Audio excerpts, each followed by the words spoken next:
MacBook. Okay, I didn't charge my microphone when I was gone. I guess that's not a surprise. So I'm using the MacBook sound, which isn't as good. So I think somebody's complained about it in the past. So I, try to use a microphone when I charge them. But so anyway, I am so glad to see you guys.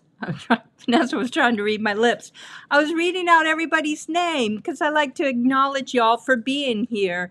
Corey, Deborah Bell, Jenny, Vanessa, Tracy, Ben Foxworth, my brother, my illustrious assistant, Barbara Rogers, Michelle, Alice, Martha Ward, Peggy Sue, Kay Smith. Somebody's saying cleaning that castle. Nancy Sherman is here. Jeannie Wills. Talking about cleaning that castle, almost nobody ever went there. Almost nobody ever went to that castle. He really built it for himself. It's not like he had big parties there. It was just him. And they said he took kind of a skeleton staff with him when he went there.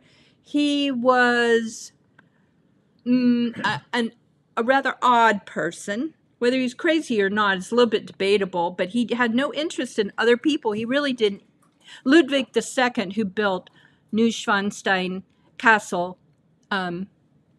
really didn't have interest in being a ruler. He really just wanted to build castles, which I can sort of see.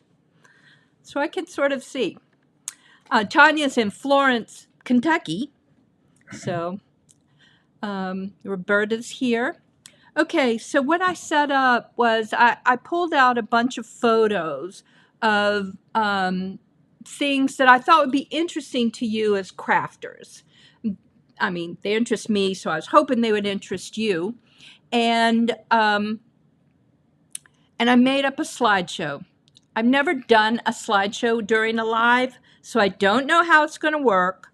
Or rather, I'm not exactly sure it's going to work correctly the very first time, but I'm going to try. So what I have to do is change my screen, and then I will show you I will set up my slideshow, and I'll kind of go through what I find interesting about these buildings and, what I sort of fell in love with.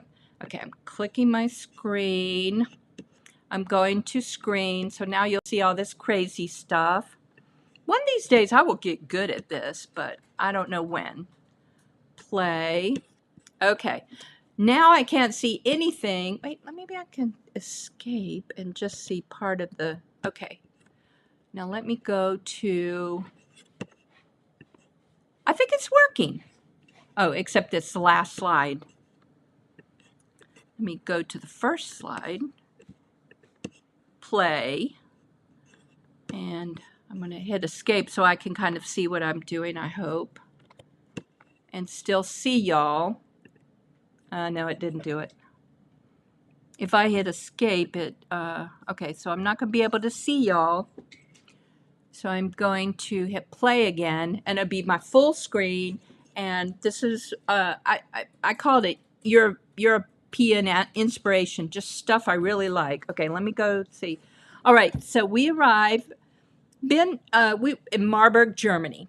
My brother went to school there for a year, and it was a very special year for him. It was, when you're in college and you get to go away for a whole year to a dramatically different place. So it meant a lot to him, and he wanted to share it with someone in his family, and I'm kind of the easiest person to share it with. So we went to Marburg, and that's where we stopped first. And I was in awe from the very first minute we got there, because look at this, incredible, this is the train station.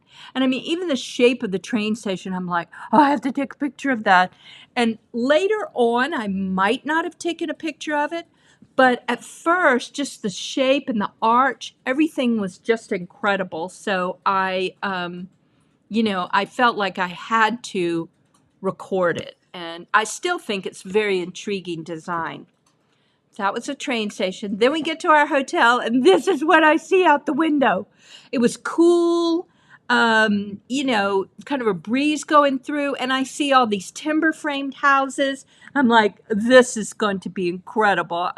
You know, it was like a dream inspiration for me, just this first little introduction to Europe in Marburg, Germany.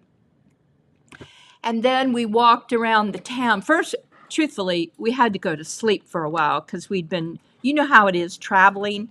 And, you know, when you're getting ready and I didn't really sleep the night before, and then the flight's not comfortable.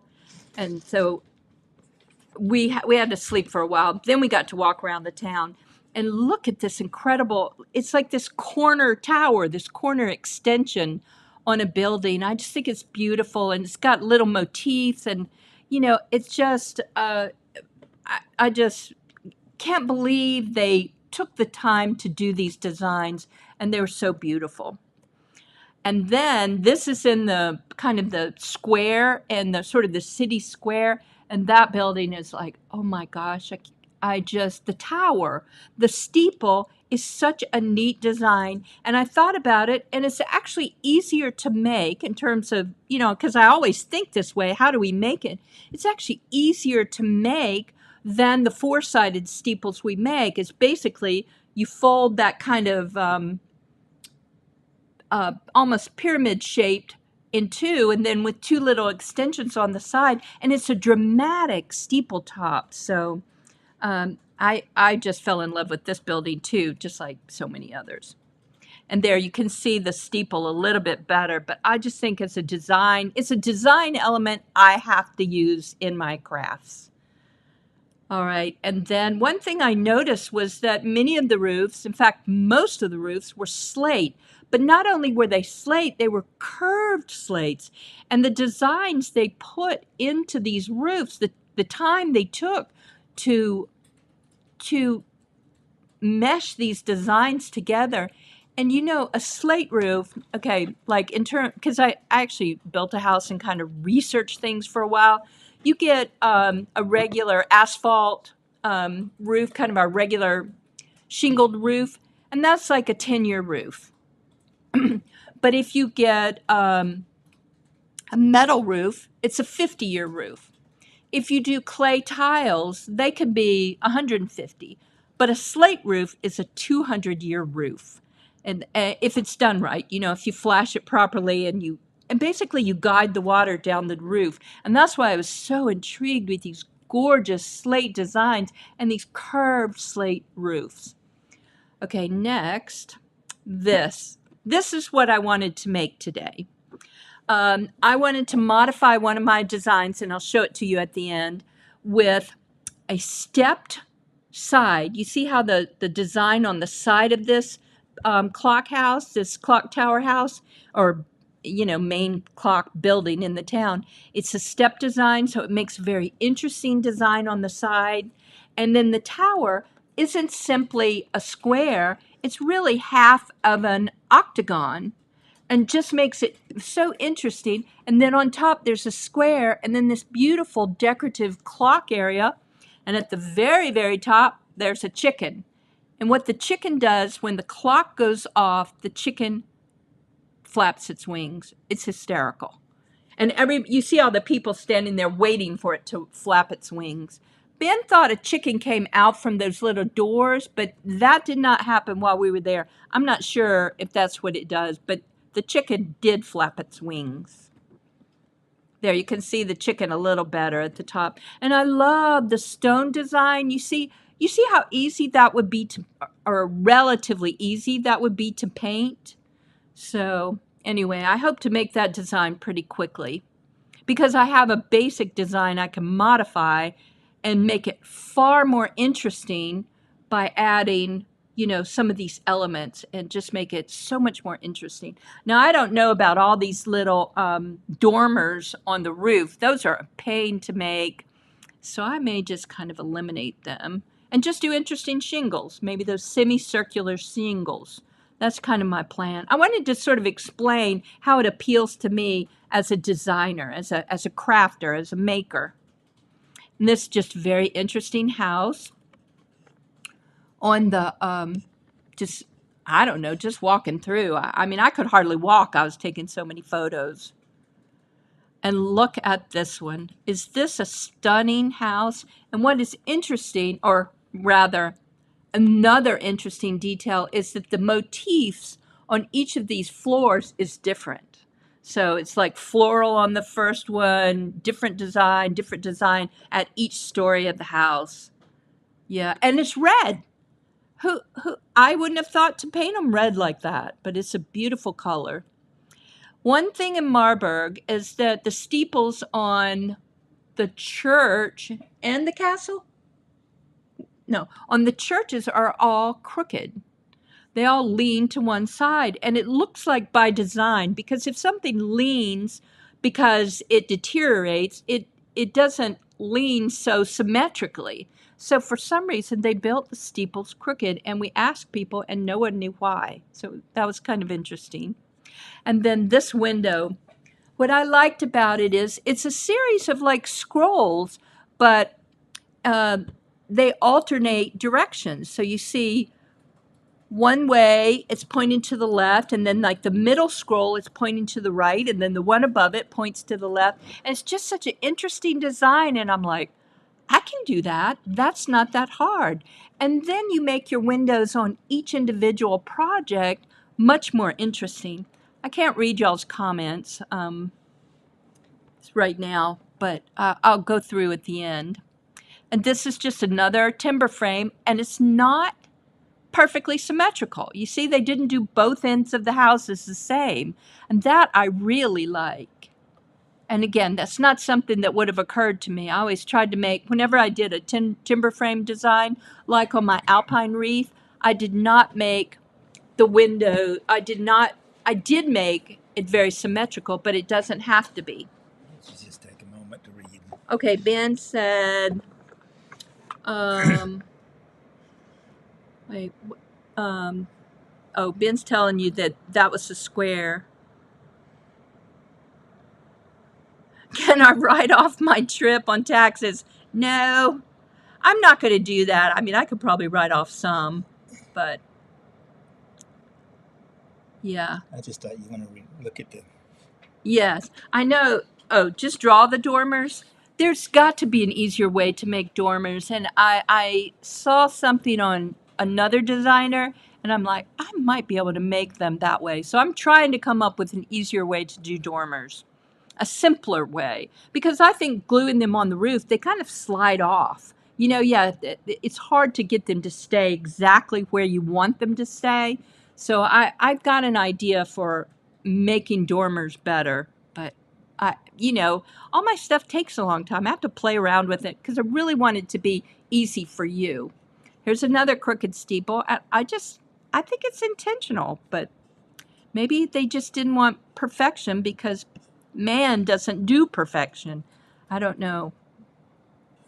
And this, I believe, is where Ben stayed when he was in Marburg. Is this your dorm or the room you had? He was on the 3rd floor, and at one point he sprained his ankle so bad they put him in a long leg cast, which is kind of crazy for your ankle. But they really didn't want him walking on it. That is it. And Ben had somebody, and Ben's like 6'4". They had to carry him up that whole hillside and up 3 flights of stairs while he was in that cast. I thought those were pretty impressive friends that would do that. I think they should have traded rooms with him, but anyway. Oh, he said it was ambulance who took him up there, but still, it's kind of a nightmare. Look at this great door. Look at the design on that door. So I'm going to try to make much more intricate designs that you can use. Like on the Halloween houses in particular, I can do some different kinds of metalwork on doors, and it gives them all a different personality. I think this is that first house I liked with the 3 different layers. You can see the motif on the 1st floor. Another great door. It's simple. That wouldn't even be hard to make, but it's a simple design and very appealing, and I like the framing around it too. And I was so impressed that they painted they did the timber framing. They painted it in different colors. That just made me happy. This little building was across from our hotel, and again, wasn't perfectly symmetrical, but it's very, very interesting. You know, if things are perfectly symmetrical, then sometimes they're not very interesting. But if they're just off a little bit, then they become more visually intriguing. And that's what I thought about this little house.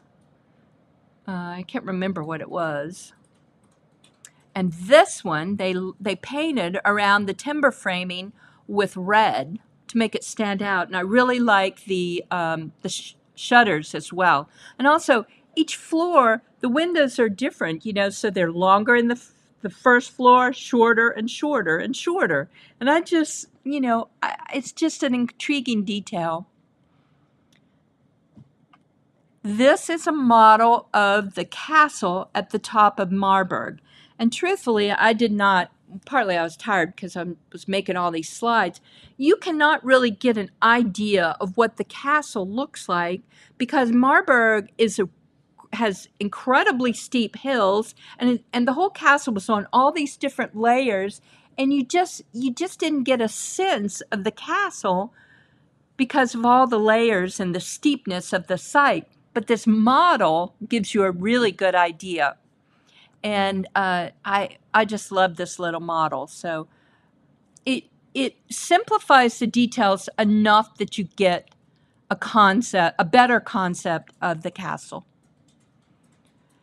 And this was actually how the castle started out. This is in medieval times, so that you can see how it was expanded each time.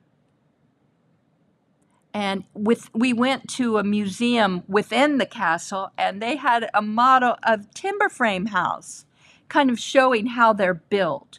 Timber framing's really and these are actually called half timbered houses, or the German word is Fachwerk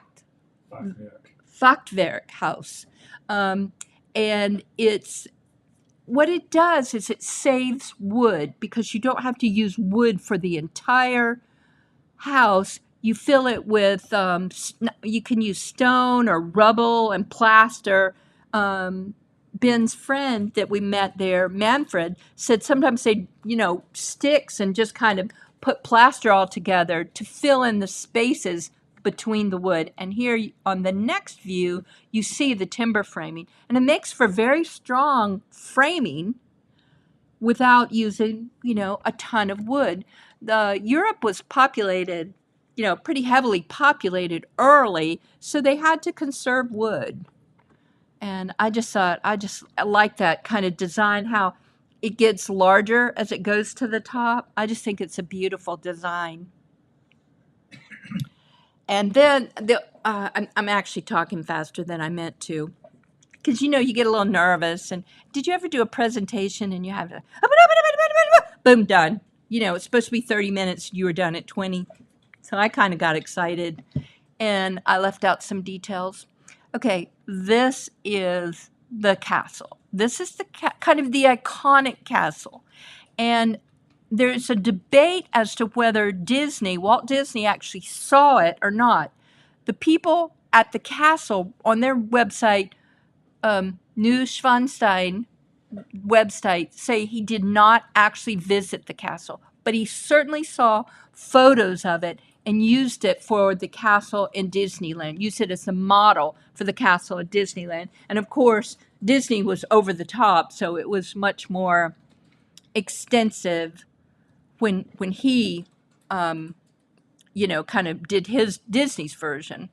And Louis II was the king of Bavaria at the time of this, and he really was just a romantic and based it on what he thought a medieval castle should look like. It was built in the mid to late, I think to like 1860s. It was built later than you would expect. It actually had steel beams to support this huge structure. They had to use steel beams, and so it wasn't built just all of stone, and use relatively modern techniques. And I think some things even he had running water, and they said he had electricity. I don't really know when electricity came about, but You know, that it was really advanced for its age, for the time it was built.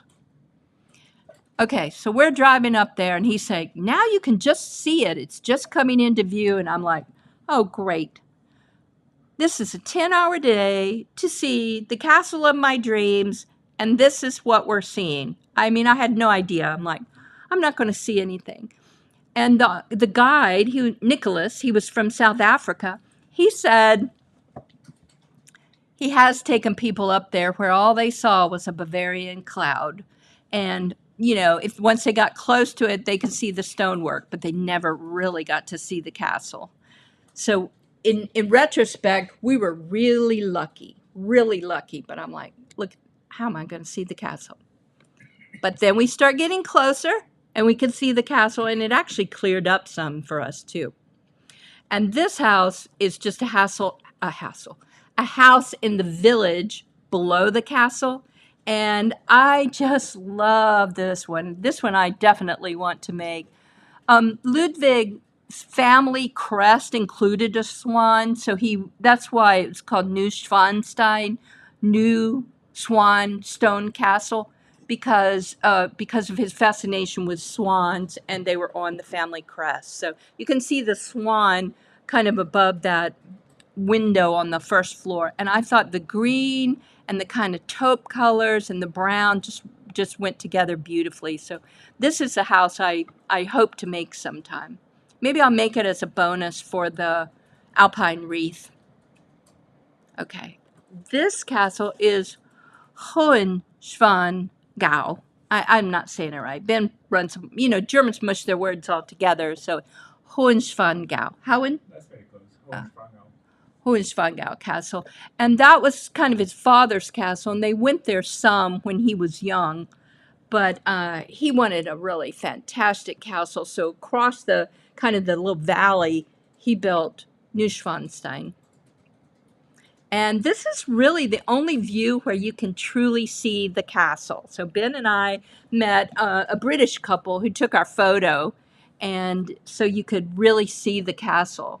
You can't, just like when I showed you the one in Marburg, you don't get a concept of the castle when you're at it. It's too big.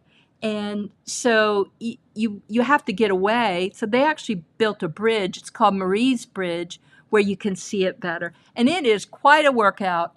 I think we rode a bus to get there, but you have to walk down. And it's like a 40-minute walk to get down from there. So, I mean, it's getting around there, especially when you have a little age on you, is a challenge. And this is where we're down below the castle. And I don't remember if this was before. Oh, this is walking down from the bridge, and we're getting ready to go in for our tour. And I'm like, how tall is that knight on there? Because he looks as tall as the kind of little turrets on the top. I'm like, how tall is that knight? And then I'm looking at, that knight is huge. And I asked people, nobody knew how tall the knight was, but for him to be that prominent on top of that roof, he must have been like 20 feet tall.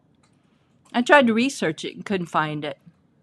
But the knight, and again, all these little details, layer on layer. The windows are not just arches or kind of curves. They're curves within curves, and it just makes it so intriguing to me.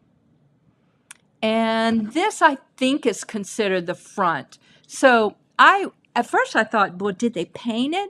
But the red is sandstone, and I think the whitish stuff is limestone. And it doesn't exactly match to me, but, who knows what a castle's. You get to choose. You build a castle, you get to choose the details you want. And this is within the courtyard while we're waiting for the tour to start. And these are limestone. I just think they're so beautiful. And I like it that there's variation in the stone, and it's not all the perfectly same layer of white. And again, you see the details on the wall around the top. So I'm going to try to incorporate more details like that. If you want to make something simple, you know, you can leave those layers off. But if you want to add interest, more visual interest, you can add more of those details, like on the top of the wall.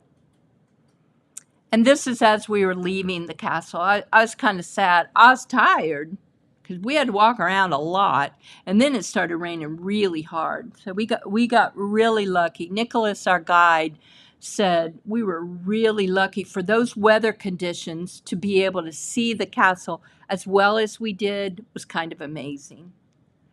Okay. Oh, and this one, and I can't remember what he called this one. It was Schwan something. This is the one Ludwig II wanted to build. And he had a site picked out for it. And in one of the books I was looking at, like in a visitor's shop, this was the third version of it. The first version, the guy realized you can't possibly build what Ludwig dreams of on this site. So he did this kind of bare bones medieval castle, and Ludwig didn't like it at all. He just like dismissed that guy. And then another one did a more elaborate one, but that wasn't enough. So these guys, whoever drew this one, knew there was no way you could build this castle on that site, but they knew Ludwig would love it. So so that's what they presented to him. But he was actually Ludwig didn't live long enough to build this castle, which probably would have bankrupted Bavaria. His relatives kind of did a coup, and he actually died under really mysterious circumstances. They found him dead like a day after he was taken for an evaluation to see if he was crazy. But I still think this drawing is very inspiring. What I would do is just make the little castle kind of in the middle. Okay, so anyway, like I said, I went through this faster than I meant to. So I am going to hit escape. I am going to change cameras, maybe. I'm going to camera. Oh, there. Okay, now I can see comments. So, okay. All right, I'm going to scroll to the comments. Yes, I felt very lucky. You know, when we were traveling, we didn't have real specific plans. So we decided we were going to ride bikes, and then we like kind of ditched that plan. We hadn't trained enough, and the bikes, you know, I'm used to a really lightweight bike that fits me perfectly, and it didn't fit me perfectly, and it weighed like 40 pounds. And even though the guys at the bike shop were incredible, I just like, I am not safe on this bike. So so we turned in the bikes, and then we had bought a Eurail ticket to get 7 days of travel. And while we were in it, Ben goes, we could go see that castle. I'm like, what castle? Neuschwanstein? Oh my gosh. So we worked our way over to Munich so we could see that. And I'm like, oh, I was so excited. All right, let me go back. And thank you for all the welcome home.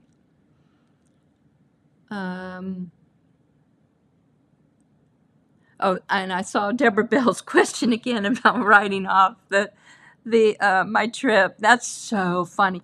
Maybe if I like really made money, you know, if I was like Jennifer Maker and really worked it in, it might work, but I don't think that's right. Okay. Let me see.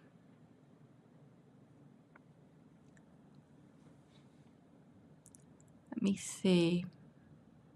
Yeah, the construction techniques were amazing. And the time. I mean, you think about it, the time they took for those details. You know, it just makes me happy. Okay, I'm reading through. So, what I plan to do from now on. Okay, I was going to show you this. This house, I call it Front Tower Clock House. I made about 4 or 5 houses from this house. but I thought I could modify it to look like that clock in Marburg. So I would add a side piece with those steps on the side. I would make it bigger because if you want to incorporate a lot of details, you need to make it bigger. I would make the steeple shorter, so the overall thing would be bigger. This will be shorter, and then so I can have the clock, and I have to draw a chicken. I've never drawn a chicken before, so I have to draw a chicken. But anyway, I think I can modify this design pretty well to make that Marburg chicken clock house. So anyway, I'm so glad to be back. I'm so glad to be in my own bed, sleeping. The first night I got into bed, I'm like so happy I'm in my own bed. I'm getting ready to go to sleep. Luca attacked my foot, and I was bleeding so bad, I left a trail of blood all the way to the bathroom while I had to bandage it up. And then I had to wrap it in like a paper towel to make sure I absorbed all the blood. Yeah. Oh, my friend Lynn is here. Lynn's like a super duper hiker. She wouldn't have even gotten tired going where we went. So yeah, she does like Grand Canyon stuff. But I hadn't been doing enough. And it was kind of a nice reminder. You need to put the time in to take care of yourself, especially as you get older. What you don't use, you lose. So if you want to do some walking around and being a tourist, and you really need to train for it. So that's what I will do next time. Yeah. Okay. Does anybody have any specific questions? And so I'll see you next Monday, maybe with a new project. Maybe, I don't know, maybe I'll do a file of doors and windows that you can use on your project. Something, I don't know. I'll try to come up with something new. I am working on the Halloween event, my Halloween event for August. I do it in August rather than September or October, kind of to get ahead. Some of my stuff is pretty detailed, and I want you to have time to make it. So can I make the chicken flapping its wings? I don't think so. You would have to have a pull mechanism. You could do the wings just so that they're like a folded piece of cardstock on top, so there would be, you get a little bit of movement. But yeah, no, you'd have to have like some kind of pull tab underneath. And where would you pull the pull tab? Because you'd have to have a place to pull it. And Hannah always asks these questions, and I'm like, they're very good questions, but some of them are hard. Yeah. Maybe I'll do a card or something with the chicken flapping its wings, but I don't know that I can do a flapping wing clock tower. Okay, so I think I took enough time, and I appreciate all of y'all being here, and I did miss y'all, and I was going to try to do a live, but I mean, we were so tired the whole time because we were going boom, boom. I think we did 8 countries. So Salzburg and Marburg were by far my favorite towns. Bruges was very beautiful, but we went there, Bruges in Belgium. We went there while there was this giant festival. It's a festival Bruges has held since the 1300s, a religious festival since the 1300s. So the town was inundated and was, it was hard to see things. But I really liked Marburg and Salzburg. Those were my 2 favorites. And the kind of the sort of lesson behind that was that I had more fun in the small towns rather than the big towns. It was easier to get a feel for the town if it was smaller. So if you go on a big tourist thing, it might be something to think about. Okay. Alrighty, I'm going to go now. I don't want to take you forever. I know you guys are busy too. So I hope you have a good time, and I will see you next Monday. Alrighty, y'all take care. All right, I have to figure out the buttons again. Okay, I found my finish button. Okay, bye y'all.